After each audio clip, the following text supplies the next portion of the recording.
윗집 사는 새댁이 언제부터였는지 보이질 않았습니다. 처음엔 대수롭지 않았습니다. 젊은 부부들이야 워낙 바쁘기도 하고 요즘은 사람들 얼굴 보며 사는 세상이 아니니까. 그저 어느 날부터인가 계단을 오르내릴 때도 복도에서 문 여닫는 소리도 3층 현관 앞에 신발 한 켤레 놓인 것조차도 조금씩 조금씩 사라졌다. 하지만 밤마다 천장 너머로 들려오는 쿵쿵 묵직한 무언가의 울림, 무언가를 톱으로 자르는 소리, 던지는 소리, 숨을 죽이고 들여다본 천장. 낡은 벽지가 군데군데 뜯겨 있었고 어느 한 귀퉁이에는 얼룩처럼 번진 검붉은 자국. 꿈속에서 새댁은 울고 있었습니다. 복례 여사를 바라보며 말입니다. 이야기 시작 전에 좋아요 버튼 꾹 눌러주세요. 그리고 어디서 듣고 계신지 적어주시면 감사드릴게요. 그림 이야기 시작하겠습니다. 박복례 여사에게 하루는 어제와 같고 내일과 다르지 않을 시간이었습니다. 남편을 먼저 떠나보낸 지 꼭 10년째, 볕이 잘 들지 않는 낡은 다세대 주택 2층의 정막은 그녀의 오랜 벗이었습니다. 텔레비전 소리만이 유일하게 살아있는 소음이었으나 그마저도 우문거리는 배경음에 지나지 않았습니다. 자식들은 저마다의 삶이 바빠 일주일에 한 번 안부 전화가 고작이었습니다. 최근 들어서는 그 전화마저도 별일 없으시죠? 라는 확인과 네, 별일 없습니다. 라는 의례적인 대답으로 짧게 끝맺곤 했습니다. 복례 여사는 이런 상황을 이해했습니다. 아들은 중견기업 과장으로 야근이 잦았고 며느리는 쌍둥이를 키우며 하루하루가 전쟁 같다고 했으니까요. 내가 짐이 되어서는 안 되지. 그녀는 자주 이렇게 생각했습니다. 무릎 관절이 아프기 시작한 건 작년부터였습니다. 처음에는 팥으로 버텼지만 요즘은 계단 오르내리기도 힘들어졌습니다. 혈압약도 빼먹을 때가 많아졌고 가끔 어지러워 넘어질 뻔한 적도 있었습니다. 하지만 아들에게는 이런 얘기를 하지 않았습니다. 괜히 걱정을 끼치고 싶지 않았거든요. 그날도 여느 때와 같은 오후였습니다. 무릎에 담요를 덮고 소파에 앉아 꾸벅꾸벅 졸던 복례 여사의 귓가에 난생 처음 듣는 소리가 스며들었습니다. 쿵, 쿵, 마치 무거운 가구를 힘겹게 끄는 듯한 소리였습니다. 소리의 진원지는 명확했습니다. 바로 그녀의 머리 위 3층의 천장이었습니다. 얼마 전 새로 이사온 신혼부부의 집이었습니다.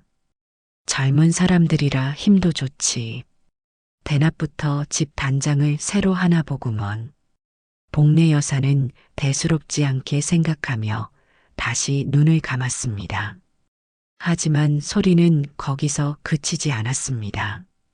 며칠 뒤, 이번에는 한밤중이었습니다. 곤히 잠들어 있던 그녀를 깨운 것은 훨씬 더 날카롭고 불길한 소리였습니다. 흐윽, 흐윽, 분명 여자의 흐느낌이었습니다. 소리는 벽과 천장을 타고 희미하게, 그러나 집요하게 그녀의 잠을 파고들었습니다. 복례 여사는 몸을 일으켜 앉아 천장을 올려다보았습니다. 칠흑 같은 어둠 속에서 천장은 그저 거대한 침묵의 판처럼 보였지만 그녀의 예민해진 청각은 그 너머의 비극을 놓치지 않았습니다. 부부싸움이라도 하는 겐가. 신혼이라더니 벌써부터. 혀를 차면서도 마음 한구석이 영 불편했습니다. 다음 날 마침 아들에게서 전화가 걸려왔습니다. 어머니, 별일 없으시죠?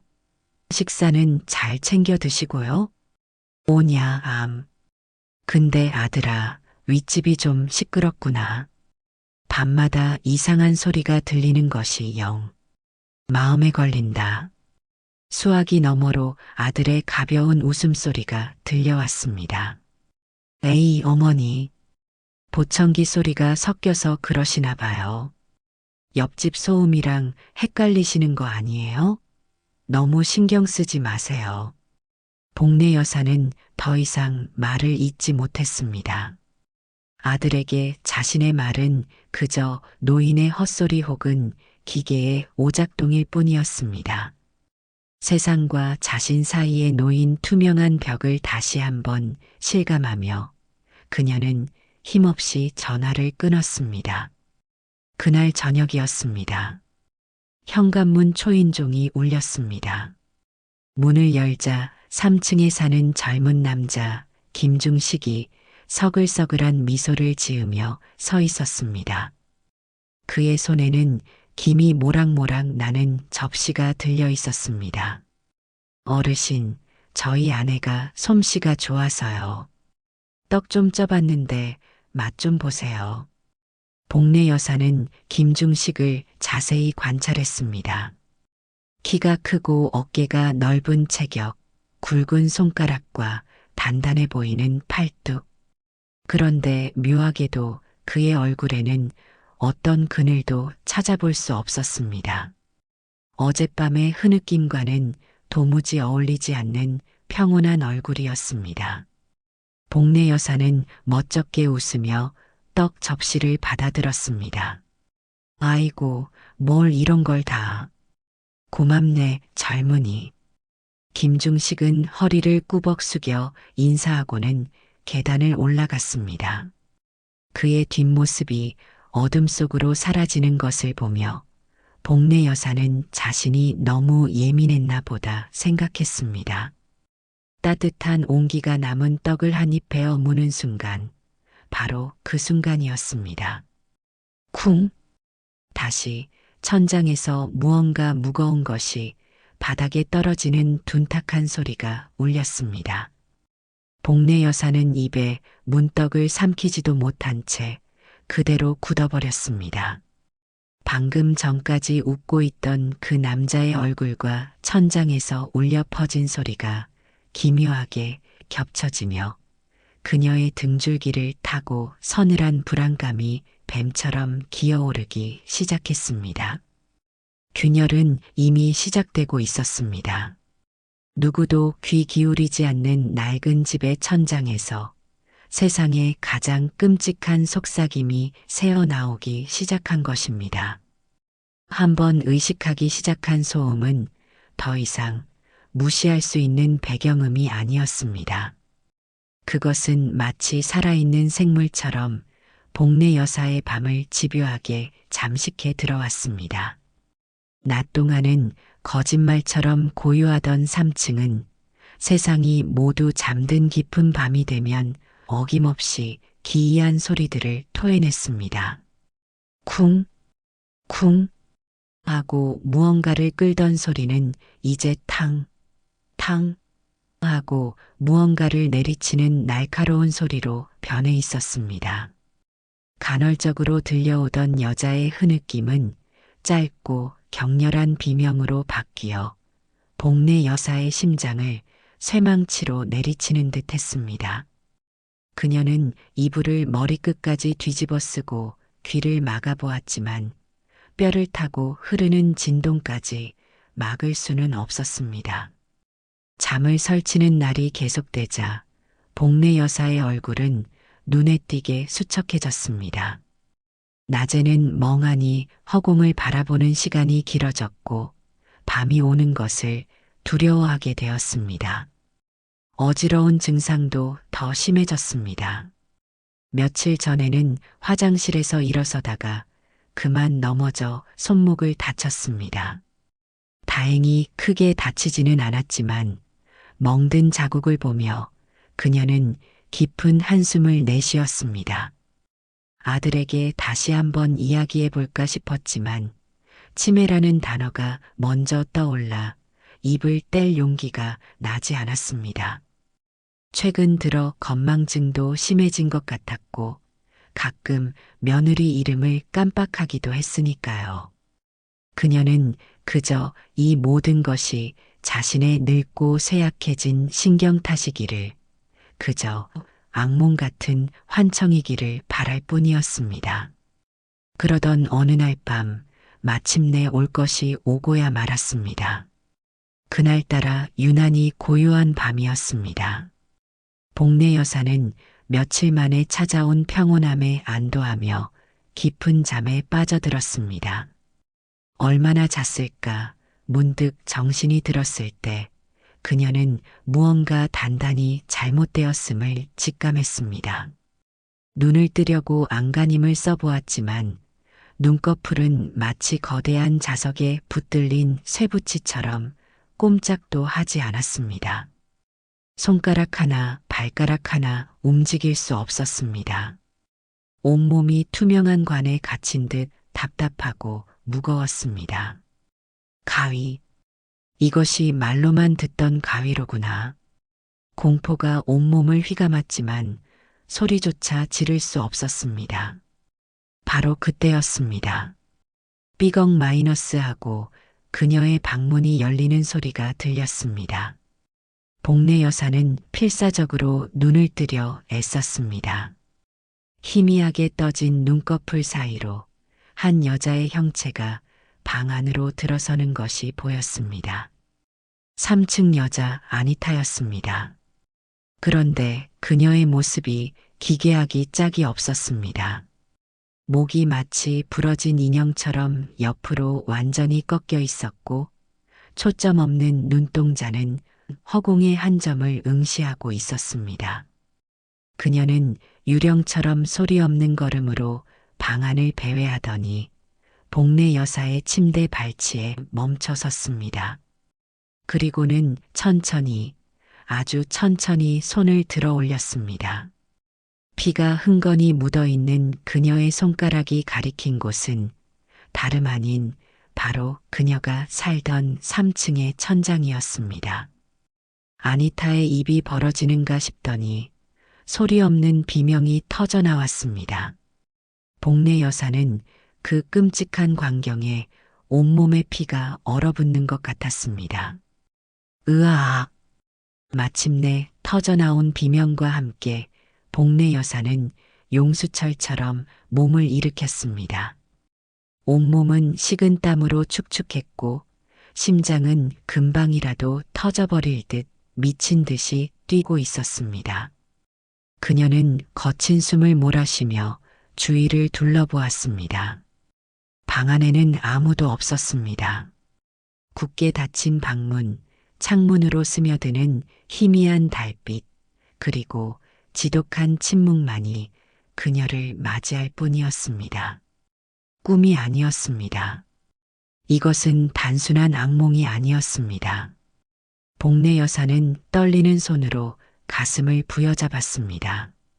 뇌리에 박힌 아니타의 마지막 모습, 피 묻은 손으로 천장을 가리키던 그 처절한 몸짓이 결코 잊히지 않았습니다. 그것은 경고였습니다.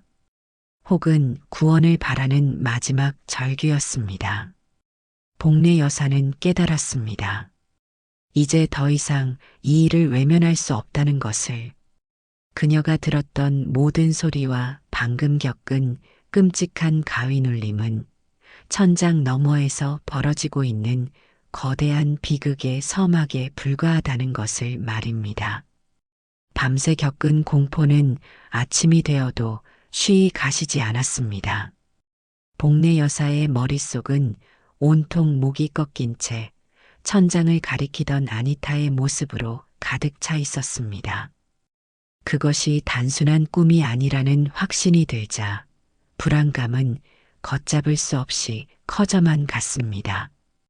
무슨 일이 있는 게 틀림없어. 아주 끔찍한 일이. 하지만 몸의 상태는 더욱 나빠졌습니다. 어젯밤의 충격 때문인지 아침에 일어나려다 다시 어지러워 쓰러질 뻔했습니다. 혈압이 많이 올라간 것 같았습니다. 손목에 멍든 자국도 더 퍼진 것 같았고 무릎은 부어올라 거의 걸을 수가 없었습니다. 그녀는 주섬주섬 겉옷을 챙겨 입었습니다. 덜덜 떨리는 다리를 겨우 가누며 2층 복도를 지나 3층으로 향하는 계단을 한 걸음 한 걸음 힘겹게 올랐습니다. 무릎 통증이 심해 계단 하나 오르는 것도 숨이 찼습니다. 차갑고 축축한 시멘트 계단이 그녀의 결심을 시험하는 듯 했습니다. 마침내 3층에 굳게 닫힌 현관문 앞에 섰을 때 복례 여사는 마른 침을 삼켰습니다. 계신가? 그녀는 조심스럽게 문을 두드렸습니다. 쿵, 쿵. 자신의 심장 소리가 더 크게 들리는 듯 했습니다. 하지만 안에서는 아무런 대답도 인기척도 느껴지지 않았습니다. 저 아래층 할미인데 잠깐 볼 일이 있어서 다시 한번 문을 두드리며 목소리를 높여보았지만 돌아오는 것은 복도 전체를 휘감는 무거운 침묵뿐이었습니다. 문틈으로 새어나오는 싸늘한 공기가 마치 그 집안에서 벌어진 비극의 냉기처럼 느껴졌습니다. 복례 여사는 몇 번이고 문고리를 잡아 돌려보고 싶은 충동을 느꼈지만 차마 그럴 용기는 나지 않았습니다. 결국 그녀는 무력하게 발길을 돌릴 수밖에 없었습니다. 계단을 내려오는 길은 더욱 힘들었습니다. 무릎이 꺾일 것 같아 난간을 꽉 붙잡고 한 계단씩 내려와야 했습니다. 집으로 돌아온 복례 여사는 초조하게 방 안을 서성이다 결국 전화기를 들었습니다. 마지막 희망을 걸고 아들에게 전화를 걸었습니다. 아들아, 나다. 아무래도 윗집에 정말 무슨 일이 생긴 것 같다. 어젯밤에는 가위에 눌렸는데 그 집 새댁이. 복례 여사는 떨리는 목소리로 간밤에 끔찍했던 경험을 토해냈습니다. 하지만 수학이 넘어 아들의 목소리는 차갑기 그지없었습니다. 어머니, 제발 좀 그만하세요. 가위요? 이제는 헛것까지 보이시는 거예요? 이러시면 저 정말 힘듭니다. 아니다, 아들아. 이건 헛것이 아니야. 정말이란다. 그 아이 얼굴이. 됐습니다. 아들은 그녀의 말을 매정하게 끊었습니다. 깊은 한숨과 함께 이어진 그의 말은 복례 여사의 가슴에 비수처럼 날아와 박혔습니다. 아무래도 안 되겠어요. 진지하게 치매 검사 받아보셔야겠습니다. 제가 아는 요양원 중에 괜찮은 곳이 있는데 당장 알아볼게요. 혼자 계신 것보다 훨씬 나아요. 그것이 어머니를 위한 길이에요. 요양원이라는 단어가 복례 여사의 귀를 때렸습니다. 복례 여사는 한동안 말을 잇지 못했습니다. 사실 그녀 자신도 요양원에 대해 생각해 본 적이 있었습니다. 몸이 갈수록 불편해지고 혼자 생활하는 것이 점점 어려워지고 있었으니까요. 며칠 전 넘어졌을 때도 만약 크게 다쳤다면 어떻게 되었을까 하는 두려움이 있었습니다. 하지만 지금 이 상황에서 아들의 입에서 나온 요양원 얘기는 너무 아팠습니다.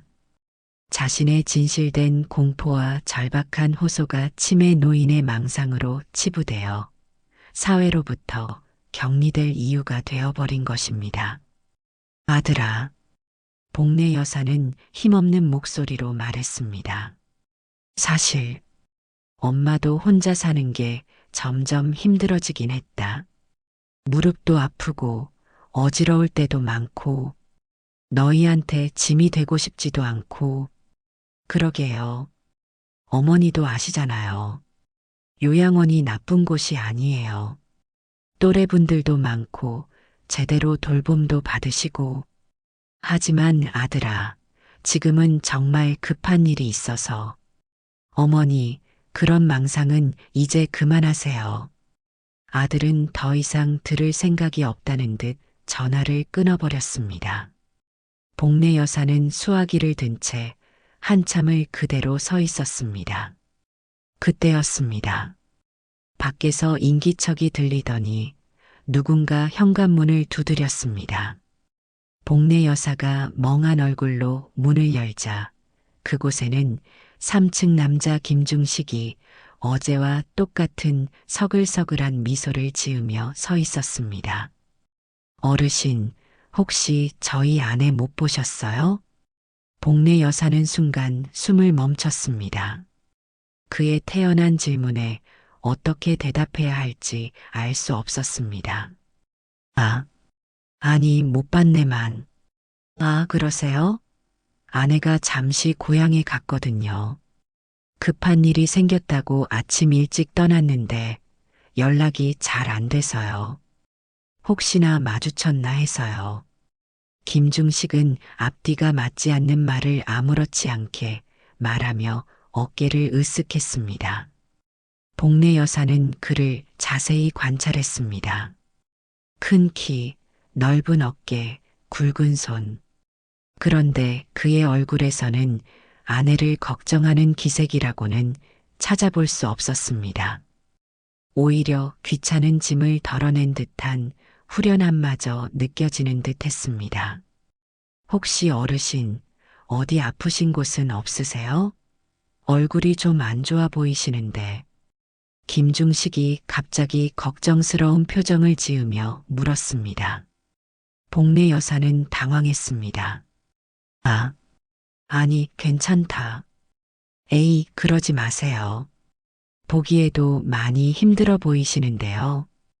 혹시 계단 오르내리기 힘드시죠? 무릎도 안 좋아 보이시고요. 김중식 씨는 무심한 듯 복례 여사를 위아래로 훑어보며 말했습니다. 말투는 걱정하는 것 같기도 했지만 어딘가 툭툭 던지는 듯한 느낌이 들었습니다. 복례 여사는 괜히 등을 곧게 폈습니다. 틀린 말은 아니었지만 괜히 마음이 언짢았습니다.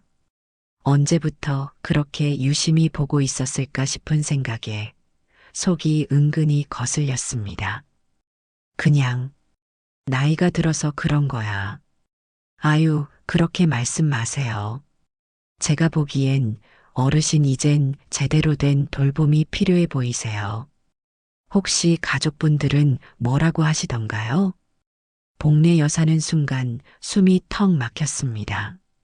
방금 전 아들과의 냉랭했던 통화가 떠올랐습니다. 우리 아들이 요양원을 알아보고 있긴 한데. 아, 그러세요? 김중식 씨는 말끝을 흐리더니 복례 여사를 뚫어지게 바라보며 말을 이었습니다. 그런데 어르신 생각은 어떠신가요?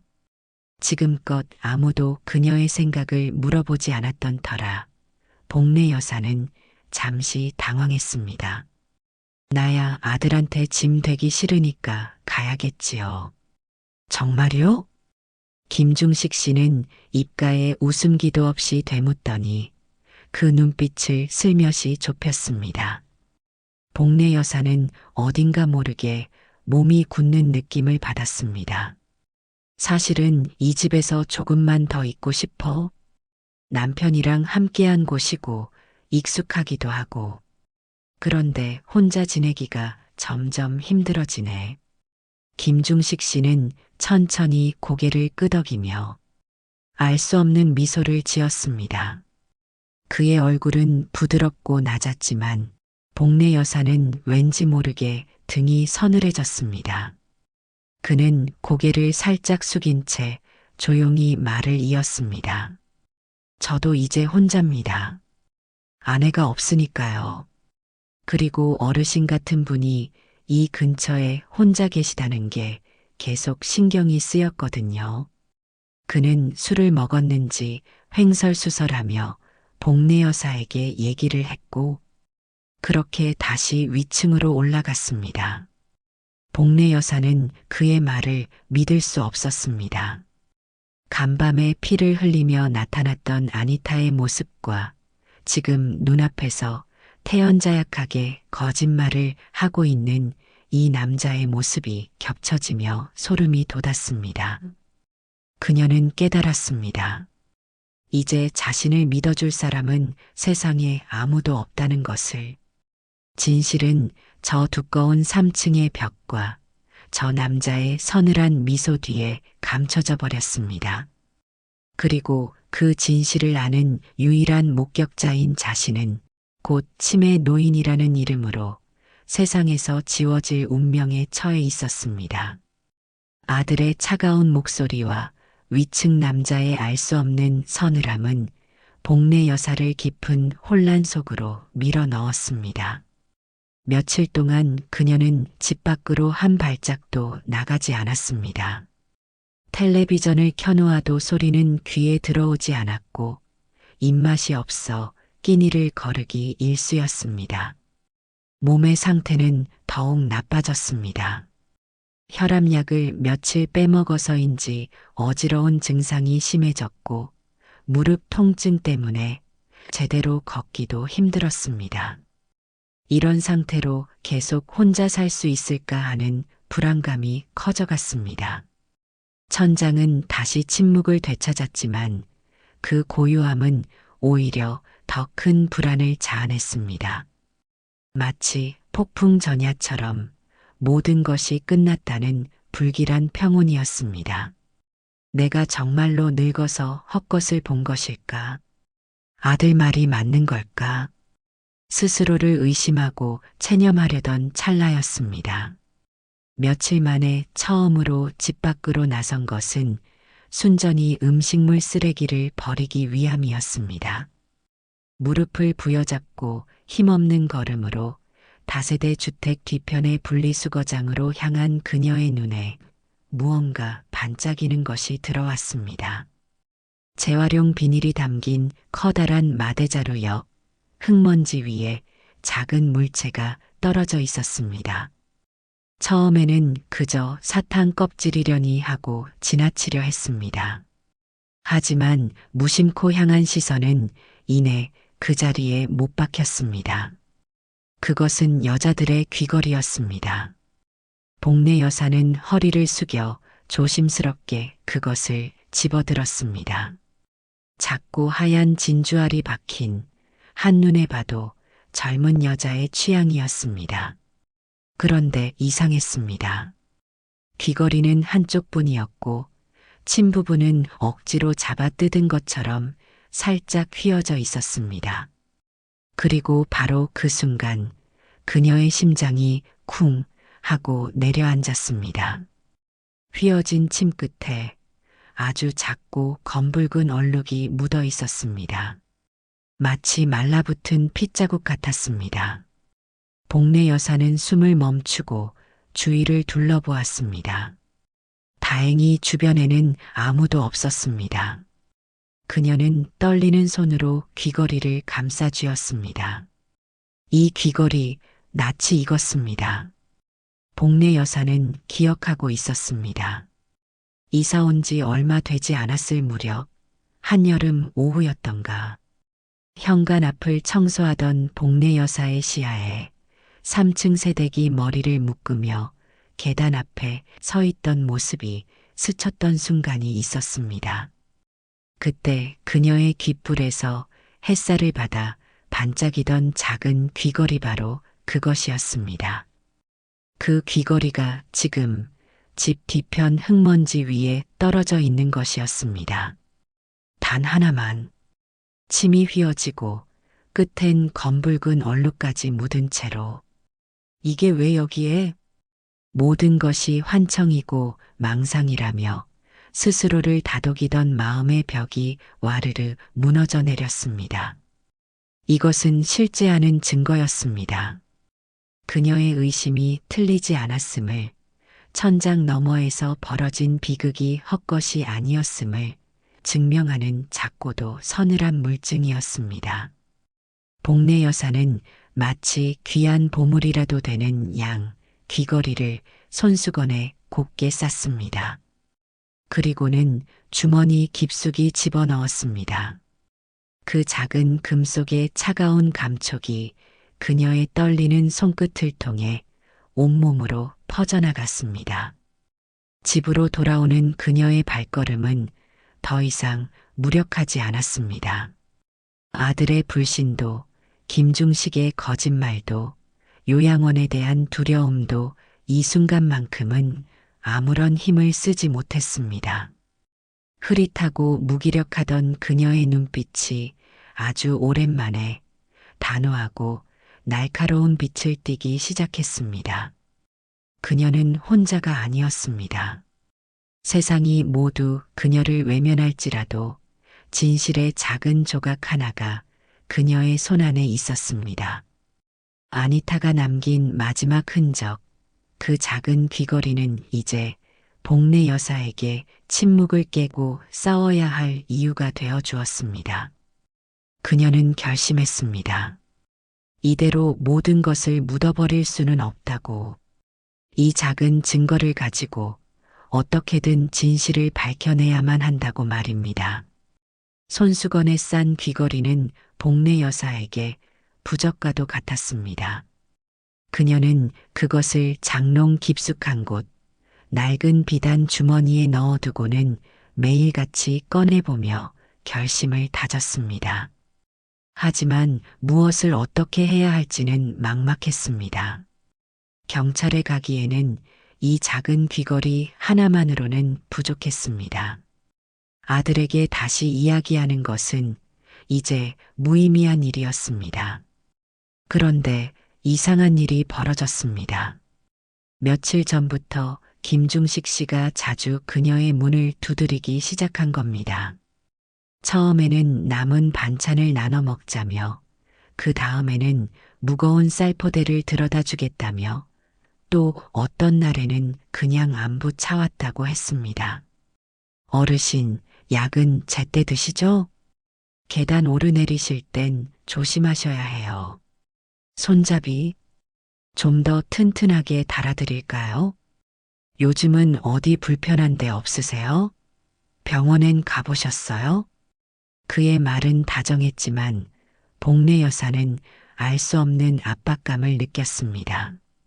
마치 그녀의 생활을 은근히 감시하고 있는 사람처럼. 매일 무엇을 먹는지, 언제 약을 먹는지, 어디를 오가는지까지 그는 너무도 잘 알고 있는 듯한 태도를 보였습니다. 그러던 어느 날 저녁, 또다시 초인종이 울렸습니다. 복례 여사는 본능적으로 등을 곧게 펴고 문 쪽을 바라보았습니다. 그 문 너머에 누가 있을지를 이미 알고 있었습니다. 현관문을 열자 김중식 씨가 냄비 하나를 들고 서 있었습니다. 얼굴에는 피곤한 기색이 역력했지만 그 눈빛은 예의 그 서글서글한 미소를 가장하고 있었습니다. 어르신, 저녁은 드셨어요? 요즘은 혼자 밥 해먹는 것도 귀찮더라고요. 김치찌개 좀 끓였는데 너무 많이 해서요. 괜찮으시면 같이 좀 드시죠. 그의 제안은 뜻밖이었지만 너무도 자연스러워서 도리어 복례 여사의 속을 서늘하게 만들었습니다. 며칠 전만 해도 그의 존재가 의심과 두려움의 대상이었는데 그는 마치 아무 일도 없었다는 듯 행동하고 있었습니다. 아, 나는 괜찮은데. 에이, 그러지 마세요. 혼자 먹는 건 맛도 없잖아요. 제가 금방 밥상이랑 다 들고 올게요. 그는 기다릴 틈도 주지 않고 위층으로 올라가더니 잠시 후 교자상과 밥 2공기, 반찬 몇 가지를 든 채 다시 내려왔습니다. 복례 여사는 얼떨결에 문을 열어주었습니다. 마지못해 마치 자석에 끌리듯 거절할 핑계를 떠올릴 틈도 없이 좁은 거실에 작은 상이 놓이고 김이 모락모락 나는 김치찌개가 중앙에 자리를 잡았습니다. 식탁 위로 퍼지는 김의 열기 속에서 복례 여사는 어쩐지 몸이 더 식는 것 같았습니다. 어르신 많이 드세요. 김중식 씨는 살가운 말투로 복례 여사의 밥그릇에 큼직한 돼지고기 한 점을 올려주었습니다. 그의 손등에 돋은 핏줄이 순간 유난히 선명해 보였습니다. 복례 여사는 얼어붙은 손으로 숟가락을 들었습니다. 그나저나 어젯밤엔 잘 주무셨어요? 김중식 씨가 뜬금없이 물었습니다. 복례 여사는 찌개 위로 고개를 숙인 채 입안에서 숨을 삼켰습니다. 그가 왜 그런 걸 묻는 걸까? 들었냐는 건지, 기억하냐는 건지. 그냥 좀 뒤척이긴 했지. 복례 여사는 아무렇지 않은 듯 말하려 애썼지만 목소리가 자신도 모르게 낮아졌습니다. 그쪽? 밤에 좀 시끄럽지 않았어요? 혹시 무슨 소리 들으신 거 있으세요? 그의 말투는 웃는 얼굴이었지만 그 웃음은 눈동자에 닿지 않았습니다. 복례 여사는 순간 숨을 멈췄습니다.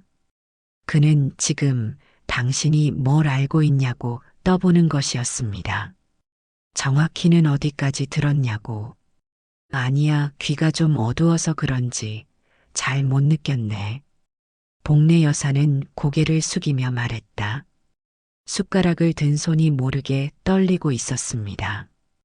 김치찌개에 기름이 떠 있는 붉은 국물 표면 위로 그녀의 얼굴이 일그러진 채 비쳤습니다. 그래도 요즘 많이 피곤해 보이세요. 어젯밤에도 불이 새벽까지 켜져 있더라고요. 혹시 잠이 안 오셨던 거예요? 그의 말은 친절처럼 들렸지만 복례 여사의 심장은 그 순간 철렁 내려앉았습니다. 자신이 밤새 불을 켜둔 것을 그가 어떻게 알고 있는 것일까? 그냥 늙으니까 잠이 없어지더라고. 복례 여사는 되도록 눈을 맞추지 않으려 애썼습니다. 그가 미소 지으며 찌개를 뜨는 소리가 귓가에서 유난히 크게 들렸습니다. 식탁 위는 조용했지만 조용해서 더 무서웠습니다. 그는 아무렇지 않게 웃고 있었고 복례 여사는 그 웃음 뒤에 숨겨진 무언가를 감지하고 있었습니다.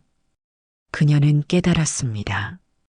이 남자는 지금 시험하고 있다. 자신이 아는 것을 말할지 아닐지를 떠보는 것이다. 그리고 혹시라도 자신이 들었다고 말한다면 그 다음엔 어떤 일이 벌어질까? 복례 여사는 조심스럽게 밥을 한 숟갈 떠 입에 넣었습니다. 밥알이 목을 지나갈 때까지 그 어떤 맛도 느껴지지 않았습니다. 아내는 아직 소식이 없는가? 김중식은 찌개를 한술 떠 입에 넣고는 깊은 한숨을 내쉬었습니다. 그의 눈빛은 지쳐 보였지만 그 안에는 묘한 냉기가 숨어 있었습니다. 아휴, 말도 마세요. 원래 고향에 좀 자주 가고 싶어 했어요. 그 나라 사람들 있잖아요. 베트남. 가족이 최고라느니 고향이 그립다느니 그런 얘기만 입에 달고 사니까요. 복례 여사는 숟가락을 든 채 살짝 멈칫했습니다. 김중식의 말은 마치 오래된 먼지를 털어내듯 아무렇지 않게 툭툭 튀어나왔습니다. 결혼한 지 몇 년이 지나도 아직도 정신을 못 차려요. 여긴 한국이고 여기가 집인데 맨날 베트남, 베트남. 이번에도 또 고향에서 무슨 일이 있다면서 짐 싸고 나가더라고요. 연락도 제대로 안 되는 거 보면 또 돈 떨어졌겠죠. 며칠 있으면 계좌번호 보내달라고 할 겁니다. 아주 지긋지긋해요. 그는 말끝마다 웃지도 화내지도 않았습니다. 그저 정상적인 일상을 나누듯 덤덤했습니다. 하지만 복례 여사는 등골이 서늘해졌습니다. 아내에 대한 무표정한 험담. 고향을 그리워했다는 말이 죄목처럼 들리는 말투. 그 속엔 연민도 미련도 없었습니다. 그저 조금 번거롭고 성가시고 이제 제거해도 아쉬울 것 없는 귀찮은 대상에 대한 태도 같았습니다. 복례 여사는 자신도 모르게 손에 힘이 들어갔습니다. 숟가락이 덜그럭 그릇 가장자리를 스치며 소리를 냈습니다. 그녀는 알았습니다. 이 사람은 사람을 그렇게까지 가볍게 생각할 수 있는 사람이구나. 그리고 그 가벼움이 어떤 결과를 낳을 수 있을지 너무나 쉽게 상상할 수 있었습니다. 그러다 김중식은 아주 예리한 눈빛으로 복례 여사를 보며 이야기를 시작했습니다. 사실 며칠 전이었는데 아드님과 통화하시는 걸 우연히 들었어요. 창문 열려 있었는지 목소리가 다 들리더라고요. 그는 그 말을 하며 복례 여사를 뚫어지게 바라봤습니다. 복례 여사는 심장이 순간 멎는 듯 했습니다. 이렇게 건강하신 분을 치매니 뭐니 하면서 요양원에 넣겠다고. 어머님, 제가 아드님 혼 좀 내줄까요? 그런 말을 어머니 앞에서 어떻게 해요? 너무하네. 말투는 여전히 낮고 부드러웠지만 그 안에는 묘하게 날이 서 있었습니다. 복례 여사는 입술을 꾹 다물었습니다. 그가 얼마나 자주, 얼마나 자세히 자신을 지켜보고 있었던 걸까? 그가 혼내주겠다고 말한 건 농담일까 아니면 그의 미소가 식은 국물 위로 길게 비쳐 보였습니다. 복례 여사는 할 말을 잃었습니다. 천장에서 들려오던 비명과 흐느낌, 가위에서 보았던 못 꺾인 아니타의 모습이 눈앞에 김치찌개 위로 아른거렸습니다. 지금 자신의 맞은편에 앉아 태연하게 밥을 먹고 있는 이 남자가 그 모든 비극의 장본인일지도 모른다는 생각이 들자 속이 울렁거렸습니다. 다음 날 아침 복례 여사는 장롱 깊숙한 곳에 숨겨두었던 비단 주머니를 꺼냈습니다. 손수건에 쌓인 귀걸이를 다시 한번 확인하고 떨리는 손으로 전화기를 들었습니다. 그녀가 기댈 곳은 이제 공권역뿐이었습니다. 1, 1, 2. 세 번째 숫자를 누르려는 바로 그 순간 전화기가 요란하게 울리기 시작했습니다. 발신자는 아들이었습니다. 신고하려던 찰나에 걸려온 전화에 복례 여사는 불길한 예감을 느끼며 통화 버튼을 눌렀습니다. 그런데 평소와 달리 아들의 목소리는 들떠 있었습니다. 어머니, 제가 알아봤던 요양원 마침 자리가 하나 났대요. 시설도 깨끗하고 프로그램도 좋아서 인기 많은 곳인데 운이 정말 좋았어요. 내일 당장 짐 싸세요. 제가 오전에 차 가지고 모시러 갈게요. 아들의 목소리는 구원처럼 들려야 했지만 복례 여사에게는 사형 선고나 다름없었습니다. 아들아, 안 된다. 나는 갈 수 없어. 지금 그게 중요한 게. 어머니, 또 그 소리 하실 거예요? 다 어머니 위해서 이러는 거잖아요. 제발 제 말 좀 들으세요. 내일 10시까지 준비 다 해놓으세요. 끊습니다. 잠깐 아들아. 사실은 엄마도 요양원에 대해 생각해 봤어. 혼자 사는 게 정말 힘들어졌거든. 하지만, 정말요? 그럼 다행이네요. 어머니도 이제 현실을 받아들이셔야죠. 다른 집 자식들은 부모 눈치 보며 요양원 보낸다는 말도 어렵게 한다던데 넌 어쩌면 엄마를 요양원에 보낸다는 말을 그리 쉽게 하냐? 복례 여사의 말에 아들은 아무 말 없다가 일방적으로 전화를 끊어버렸습니다. 뚜뚜뚜 하고 울리는 단절음이 그녀의 마지막 희망을 끊어내는 소리처럼 들렸습니다. 손에 쥐고 있던 전화기가 한없이 무겁게 느껴졌습니다. 이제 와서 경찰에 신고한들, 내일이면 치매 노인으로 요양원에 끌려갈 판이었습니다. 누가 그녀의 말을 믿어주겠습니까? 모든 것이 끝났다는 절망감이 그녀를 덮쳤습니다. 그 시각 복례 여사가 모르는 3층에서는 또 다른 움직임이 시작되고 있었습니다. 김중식은 방 안에서 거대한 검은색 여행용 캐리어를 꺼냈습니다. 그는 마치 무언가에 쫓기는 사람처럼 서둘러 무언가를 캐리어 안에 쑤셔 넣기 시작했습니다. 그리고는 캐리어를 끌고 조용히 현관문을 나섰습니다. 쿵, 쿵, 쿵. 캐리어는 보기보다 훨씬 무거웠습니다. 김중식은 낑낑거리며 계단을 한 칸 한 칸 내려왔습니다. 그의 이마에는 식은 땀이 송골송골 맺혀 있었습니다. 마침내 2층 복례 여사의 집 앞에 다다랐을 때 그는 잠시 걸음을 멈추고 숨을 골랐습니다. 너무 무거워 잠시 캐리어를 바닥에 내려놓는 순간 쿵 하는 둔탁한 소리가 복도에 울렸습니다. 바로 그 순간 복례 여사의 집 현관문에 달린 작은 렌즈 외시경에 그의 모습이 일그러진 상으로 비쳤습니다. 거대한 검은 캐리어 옆에 서서 거친 숨을 몰아쉬는 남자의 모습.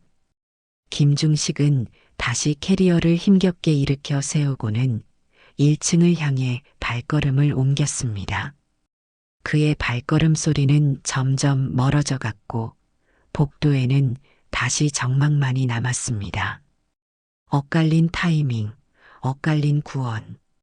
복례 여사는 자신의 운명이 요양원이라는 이름의 감옥으로 향하고 있음을 직감하며 창밖에 어두워지는 하늘을 망연자실하게 바라볼 뿐이었습니다. 그날 밤 복례 여사는 단 한숨도 제대로 잠들 수 없었습니다. 이불을 덮고 누워 있었지만 눈꺼풀은 내려앉을 생각을 하지 않았습니다. 방 안은 숨이 막히도록 조용했고 시계 초침 소리마저 심장을 조이는 듯 했습니다. 요양원이라는 단어가 머릿속에서 맴돌았고 김중식의 검은 캐리어가 복도에 놓여있던 모습이 자꾸만 눈앞에 떠올랐습니다. 그가 내려가는 계단, 캐리어에서 울린 쿵 하는 소리, 그리고 자신은 그것을 듣지 못한 채 소파에 멍하니 앉아 있었던 그 무력한 순간까지 모든 것이 퍼즐처럼 엮여 마음을 짓눌렀습니다. 이대로 모든 것이 끝나버릴까봐, 정말 자신이 아무것도 아닌 사람이 되어버릴까봐 복례 여사는 두 눈을 뜬 채 어둠 속을 바라보았습니다.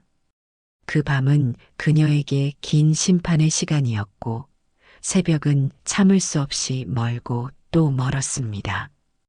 다음 날 오전 10시 약속처럼 아들의 차가 집 앞에 섰습니다. 아들은 초조한 얼굴로 집 안으로 들어와 재촉했습니다. 어머니, 아직 짐도 다 안 싸셨어요? 늦겠어요, 빨리요. 복례 여사는 체념한 얼굴로 작은 보따리 하나를 챙겨 들었습니다. 평생 살아온 집, 남편의 온기가 남은 이곳을 이렇게 떠나는구나 싶어 눈시울이 뜨거워졌습니다. 그녀가 아들의 부축을 받으며 힘겹게 현관문을 나서는 순간이었습니다. 어르신, 잠시만요. 계단을 쿵쿵 울리며 누군가 급히 내려오는 소리에 복례 여사는 반사적으로 몸을 움찔했습니다. 그 익숙한 목소리 김중식. 현관 앞으로 달려오는 그의 실루엣을 보는 순간 그녀의 심장이 철렁 내려앉았습니다. 왔구나, 드디어. 복례 여사는 그 자리에서 얼어붙었습니다. 숨조차 쉴 수 없었습니다. 입을 틀어막지 않았다면 비명을 질렀을지도 모릅니다. 그는 땀에 흠뻑 젖은 얼굴로 복례 여사와 아들 앞에 나타났습니다. 눈빛은 다급했고 숨은 헐떡거렸습니다. 하지만 복례 여사의 눈에는 그 모든 것이 도망치려던 살인자의 마지막 발악처럼 보였습니다. 어르신, 어디 가세요? 혹시 요양원 가시는 거예요?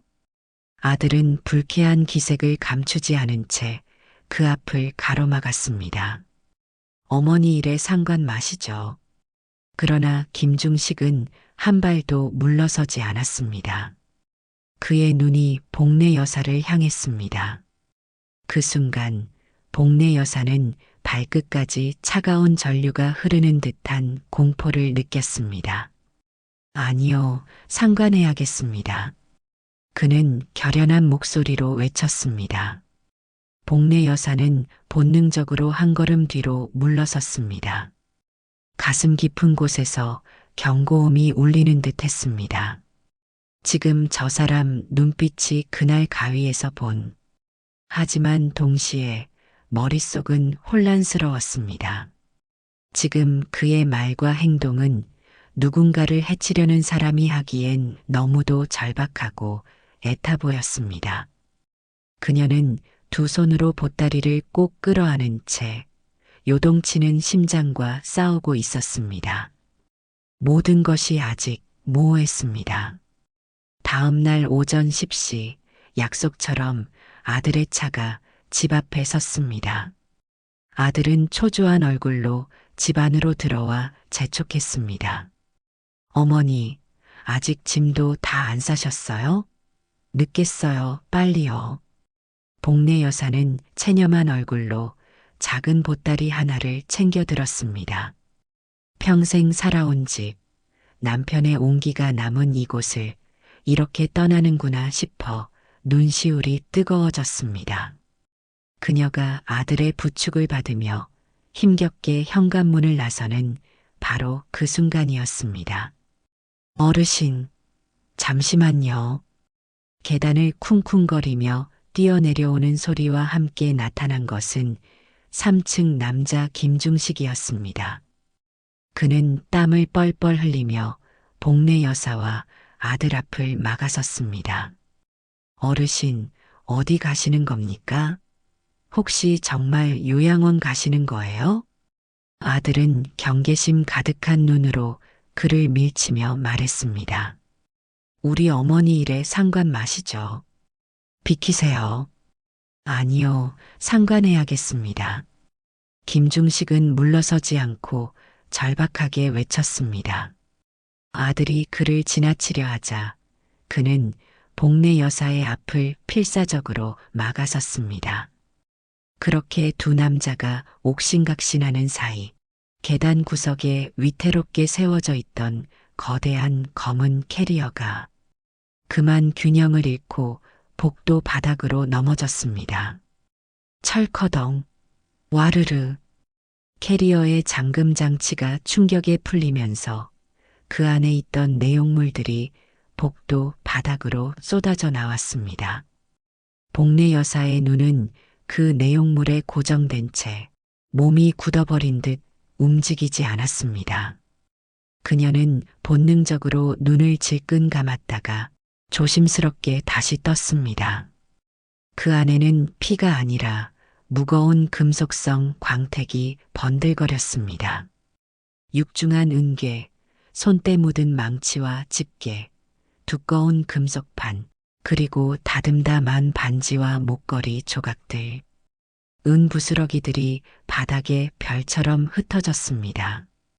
복례 여사는 입을 다문 채 말없이 캐리어 안을 내려다보았습니다. 은개들 틈새에 구겨져 있던 낯익은 세계 1000조각이 눈에 들어왔습니다. 그건 아니타가 자주 입던 붉은색 체크 앞치마였습니다. 그제야 머릿속에서 희미했던 기억 하나가 선명하게 떠올랐습니다. 몇 달 전 창문 밖에서 들려오던 탕, 탕소리 그리고 그 소리 사이로 들려왔던 아니타의 서툰 혼잣말. 이거 내가 해도 될까? 왜 이렇게 안 되지? 서러움이 묻어있던 그 목소리가 이제야 온전한 의미를 가지고 복례 여사의 마음에 와닿았습니다. 쏟아진 물건들을 황급히 주워 담던 김중식은 고개를 들지 못한 채 말했습니다. 시끄러우셨을 텐데 아무 말씀 안 하시고 참아주셔서 정말 감사했습니다. 그는 잠시 머뭇거리다 천천히 말을 이었습니다. 아내가 고향에서 은세공예를 배웠어요. 한국에 와서도 뭔가 만들어서 팔고 싶어 했는데 처음이라 서툴러서 밤늦게까지 연습하고 제가 회사에서 돌아오면 같이 도와주고. 그의 목소리가 점점 작아졌습니다. 베트남에서 급히 연락이 와서 어머니가 많이 아프시다고. 아내가 하루아침에 떠나야 했어요. 이걸 두고 갈 수도 없고 해서 제가 정리해서 옮기려던 참이었는데. 김중식은 잠시 머뭇거리다 아들을 향해 고개를 돌렸습니다. 선생님, 사실은 제가 자주 어르신을 살펴봤던 이유가 있어요. 그의 목소리가 떨렸습니다. 제 어머니가 몇 년 전에 돌아가셨거든요. 혼자 사시다가 저희가 제대로 못 봐드렸어요. 어르신을 보면 자꾸 우리 어머니가 생각나서. 복례 여사는 그의 얼굴을 자세히 보았습니다. 그 눈빛에 깊은 후회와 그리움이 담겨 있었습니다. 어머니와 너무 닮으셔서 혼자 계시는 게 계속 걱정됐어요. 제발 어르신 여기 계시게 해주세요. 제가 앞으로 잘 살피겠습니다. 아침 저녁으로 내려와서 들여다보고 무거운 것도 들어드리고 병원 가실 일 있으면 제가 모시고 가겠습니다. 아들은 어안이 벙벙한 얼굴로 쏟아진 은세공 도구와 진심으로 호소하는 김중식을 번갈아 쳐다볼 뿐이었습니다. 복례 여사는 그제야 자신이 얼마나 어리석었는지 깨달았습니다. 천장 너머의 모든 소리는 비극의 증거가 아니라 서툰 희망을 벼려내던 삶의 소음이었습니다. 밤늦도록 잠들지 못했던 것은 공포 때문이 아니라 그들의 고된 노동 소리에 자신도 모르게 귀를 기울이고 있었기 때문이었습니다. 가위 눌림은 쇠약해진 자신의 몸이 만들어낸 악몽이었음을, 끔찍했던 환영은 그저 외로움과 불안이 빚어낸 허상이었음을 비로소 인정했습니다. 그녀는 떨리는 손으로 주머니 속 귀걸이를 꺼내 들었습니다. 은빛의 진주 귀걸이, 침이 휘어지고 끝자락에 말라붙은 붉은 얼룩이 남아있는 그것, 쏟아진 도구들 옆 작은 병에 담긴 붉은 오칠과 똑같은 색이었습니다. 모든 오해의 퍼즐이 맞춰지는 순간 복례 여사는 깊은 한숨과 함께 아들을 바라보았습니다. 됐다 아들아. 나 안 간다. 이 집에 더 있을란다. 그날 이후 모든 것이 조용히 변했습니다. 아들은 부끄러움에 한동안 말을 잇지 못하다가 그 후로는 일주일에 두세 번씩 얼굴을 비추며 전보다 자주 안부를 물었습니다. 요양원 이야기는 2번 다시 나오지 않았습니다. 며칠 후 김중식은 멋쩍은 얼굴로 복례 여사를 찾아왔습니다. 베트남에서 돌아온 아니타도 함께였습니다. 아니타는 수줍게 웃으며 서툰 한국말로 사과했고 복례 여사는 그들의 손을 꼭 잡아주었습니다. 할머니, 정말 죄송해요. 너무 시끄럽게 했어요. 아니야, 괜찮다. 이제 알았으니까. 복례 여사는 작게 웃었습니다. 그 후로 김중식은 정말 약속을 지켰습니다. 아침마다 문을 두드려 안부를 묻고 장을 받아주고 말벗이 되어 주었습니다. 아니타는 가끔 만든 액세서리를 가져와서 보여주곤 했습니다. 때때로 위층에서 들려오는 탕 망치 소리는 더 이상 공포가 아니었습니다. 그것은 젊은 부부가 희망을 만들어가는 소리였고, 복례 여사에게는 더 이상 혼자가 아니라는 안도감의 소리였습니다. 에필로그. 복례 여사의 낡은 다세대 주택 2층에는 더 이상 정막이 흐르지 않았습니다. 천장 너머의 속삭임은 끔찍한 비극의 서막이 아니었습니다.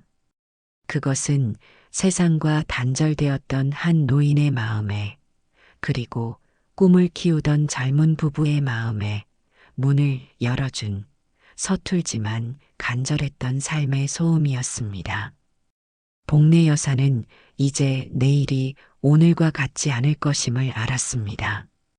그곳에는 새로운 가족의 온기가 기다리고 있을 테니까요. 창문 너머로 석양이 지고 위층에서는 오늘도 작은 망치 소리가 들려옵니다. 복례 여사는 그 소리를 들으며 따뜻한 차 한 잔을 마십니다. 더 이상 무섭지 않습니다. 그저 사람이 사는 소리니까요. 이야기가 마음에 와 닿으셨다면 구독과 좋아요 부탁드립니다. 또 다른 이야기로 찾아뵙겠습니다. 감사합니다.